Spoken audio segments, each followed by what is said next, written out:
আসসালামু আলাইকুম। কক্সবাজার এসেছেন কিন্তু হিমছড়ি যাবেন না, এটা তো হতে পারে না বন্ধুরা। তাই আপনাদের নিয়ে যাব আজকে হিমছড়ি। হিমছড়ির প্রাকৃতিক সৌন্দর্য আমি উপভোগ করব, আপনাদের উপভোগ করাবো ইনশাআল্লাহ। চলুন আমাদের সাথে ঘুরে আসি হিমছড়ি থেকে। হিমছড়ি যাওয়ার জন্য আমাদের বরাবরের মতোই ডলফিন মোড়ে আসতে হবে। ডলফিন মোড় থেকে মাত্র 30 টাকা অথবা 20 টাকা ভাড়া মিটিয়ে নিলে পরে 20 টাকায় যাওয়া যায়, বা সর্বোচ্চ 30 টাকা নেবে, তার বেশি নেবে না। হিমছড়ি যাওয়ার পথে এক পাশে রয়েছে সুবিস্তৃত সমুদ্র সৈকত আর অন্য পাশে রয়েছে সবুজ পাহাড়ের সারি। হিমছড়িতে একটি জলপ্রপাত রয়েছে যা এখানকার প্রধান পর্যটন আকর্ষণ। লোকমুখে শোনা যায় যে বড় বড় যে পাহাড় আছে, এই পাহাড়ের সাইড দিয়ে বা এমনি বন আছে, হিমছড়িতে বন আছে, এই বনে অনেক হাতি থাকে। হাতিগুলো আসলে জঙ্গলি হাতি। মাঝে মাঝে হাতির দেখা পাওয়া যায় মেরিন ড্রাইভ রোড দিয়ে যাওয়ার সময়। তা আসলে কপালে থাকলে দেখা যায়। হিমছড়ি একটা ঝর্ণা আছে, ঝর্ণাটা শুধু বর্ষা মৌসুমেই আসলে পানি আসে ঝর্ণা থেকে, তাছাড়া তেমন একটা পানি আসে না। যাই হোক বন্ধুরা, দেখতে থাকুন, আমাদের সাথেই থাকুন। কোথায় কোথায় যাইতেছি, কি কি দেখবো, সব আপনাদের সাথে নিয়ে আজকে দেখবো ইনশাল্লাহ।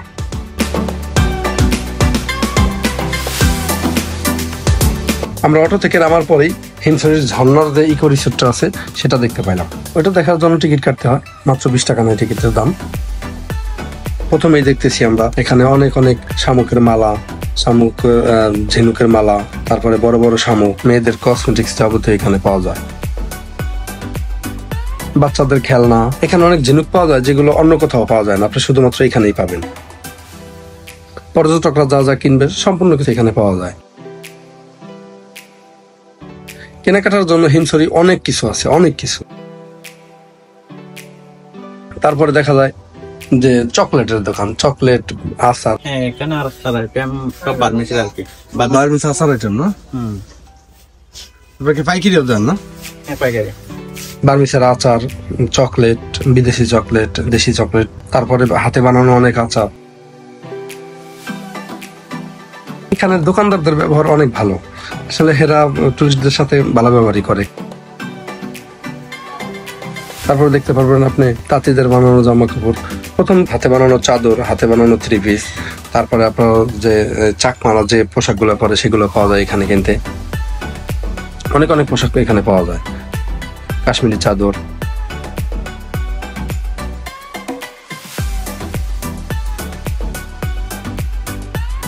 তারপরে যে দেখা যাচ্ছে চন্দন কাঠ, সরি চন্দন। এই মার্কেট ঘুরতে ঘুরতে তো সময় চলে যাইতেছে। এই মার্কেটে যথেষ্ট কম মূল্যেই পাওয়া যায় সবকিছু।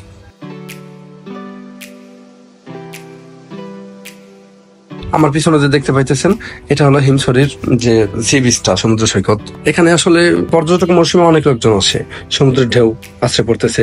এখানে সমুদ্রের ঢেউগুলো অত বড় না, কক্সবাজারের মতো অত বড় আসে না, বাট তারপর অনেক সুন্দর।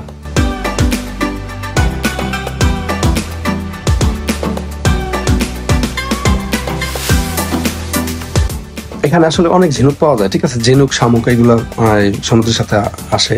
শান্তশিষ্ট পরিবেশ, সমুদ্রের ঢেউগুলো আসতেছে, শাঁসা করে শব্দ হইতেছে, শোষা করে শব্দ হইতেছে। সমুদ্রের প্রাকৃতিক সৌন্দর্য ভরপুর আমাদের বাংলাদেশ। তারপরে হিমছড়ি।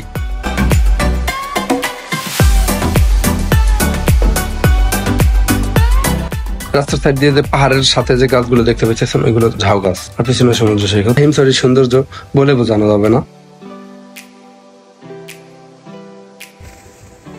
আলহামদুলিল্লাহ, সব মিলে অনেক ভালো দেখলাম।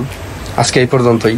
দোয়া করবেন সবাই আমার জন্য, এবং আমার চ্যানেলটি সবাই সাবস্ক্রাইব করে রাখবেন, ভবিষ্যতের জন্য আরো এমন ভালো ভালো ভিডিও দেখাতে পারি আপনাদের, এবং আমি নিজেও দেখতে পারি। আমার অনেক দেখতে মন চায়, আপনাদের সাথে নিয়ে এখন থেকে ইনশাআল্লাহ দেখবো। আজকের মতো বিদায় বন্ধুরা, আল্লাহ হাফেজ। সবাই ভালো থাকবেন, শুভকামনা রইল সবার জন্য।